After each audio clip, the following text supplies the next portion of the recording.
పెళ్లి చేసుకున్నారు. కానీ కాలం మారిన కొద్దీ ప్రేమ తగ్గింది. మరొకరిపై ఇష్టం పెరిగింది. దీంతో ప్రేమించి పెళ్లాడిన వారే అడ్డుగా మారారు. దీంతో లవ్ స్టోరీ కాస్త రక్త చరిత్రగా మారింది. ప్రేమించిన వారు మృతులుగా మారారు. భార్యలు నిందితులుగా మారారు. ఇంతకీ క్రైమ్ కహానీలేంటో వినండి.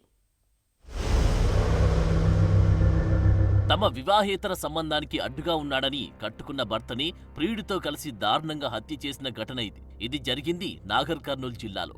ఈ హత్యను ఎవరికి అనుమానం రాకుండా ఆత్మహత్యగా చిత్రీకరించడానికి ప్రయత్నం చేసి అడ్డంగా దొరికిపోయారు భార్య, ఆమె ప్రియుడు. ఈ హత్యకు సహకరించిన మరో 5గురిపై కూడా కేసు నమోదైంది. 2011లో ప్రేమ వివాహం చేసుకున్నారు కీర్తి, జగదీష్. జగదీష్ బిజినపల్లి జిల్లా పరిషత్ కార్యాలయంలో అటెండర్గా విధులు నిర్వహిస్తున్నాడు. అయితే నాగరాజ్ అనే వ్యక్తితో కీర్తికి పరిచయం ఏర్పడింది. ఈ పరిచయం కాస్త వివాహేతర సంబంధానికి దారితీసింది. ఇటు జగదీష్, అటు నాగరాజ్ కుటుంబంలో చిచ్చు రేపింది. గొడవలు పెరిగాయి. అయితే ఈ గొడవలకు ఫుల్ స్టాప్ పెట్టాలనుకున్నారు కీర్తి, నాగరాజు. అయితే సంబంధాన్ని కొనసాగించకుండా ఏకంగా జగదీష్ ని అడ్డు తొలగించాలనుకున్నారు.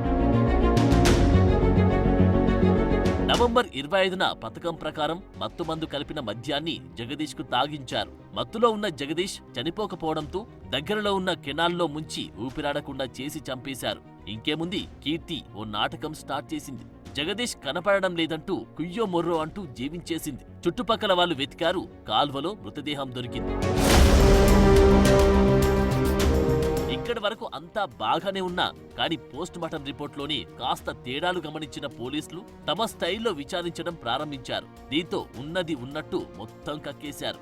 అయితే ఈ మర్డర్లో కీర్తి, నాగరాజ్తో పాటు కీర్తి తల్లి పద్మ కూడా సహకరించినట్టు తెలిసింది. ఇక మత్తు పదార్థాలు అందించి హత్యకు సహకరించిన శివ, సుధాకర్, మోహన్ గౌడ్, సాయి కుమార్లు కూడా ఈ కేసులో ఇరుక్కున్నారు. మొత్తం 7గురిపై కేసు నమోదైంది. చంపినటువంటి వాళ్ళు ఎవరంటే కీర్తి, నాగరాజు, కీర్తి వాళ్ళ బ్రదర్ సాయి కుమార్, వీళ్ళు ముగ్గురు. తర్వాత దీనికి వాళ్ళ మదర్ కూడా సహాయ సహకారాలు అందించారు, పద్మమ్మ, కీర్తి వాళ్ళ మదర్. అయితే ఈ కేసును అంతా విచారణ చేసిన తర్వాత మాకు మొత్తం ఒక 7 మంది నేరస్తులు ఈ ఒక పద్ధతి ప్రకారంగా, ఒక ప్లాన్ ప్రకారంగా కుట్ర పన్ని ఈ జగదీష్ అనేటటువంటి వ్యక్తిని చంపడం జరిగిందని మాకు. నాగర్ కర్నూల్ క్రైమ్ కథ. ఇక నంద్యాల జిల్లాలోని పెట్నికోటలో కూడా సేమ్ ఇలాంటి సీనే జరిగింది. నవంబర్ 26న రమేష్ అనే వ్యక్తి అనుమానాస్పద స్థితిలో మృతి చెందాడు. అనుమానం వచ్చి పోలీసులను ఆశ్రయిస్తే ఇక్కడ కూడా వివాహేతర సంబంధానికి అడ్డొస్తున్నాడని రమేష్ ను హత్య చేయించింది భార్య గోవిందమ్మ. అనంతపురం జిల్లా పుట్టూరుకు చెందిన వేణుగోపాల్తో గత కొంతకాలంగా గోవిందమ్మ వివాహేతర సంబంధం కొనసాగిస్తోంది. ఈ విషయం తెలుసుకున్న భర్త రమేష్ గొడవకు దిగాడు. దీంతో రమేష్ ను అడ్డు తొలగించాలనుకున్నారు. రమేష్ నిద్రపోతున్న సమయంలో గోవిందమ్మ, వేణుగోపాల్, అతడి స్నేహితుడు కలిసి రమేష్ పై దిండు పెట్టి హతమార్చారు. తెల్లారి లేచాక తనకేం తెలియనట్టు ఏడుపు అందుకుంది గోవిందమ్మ.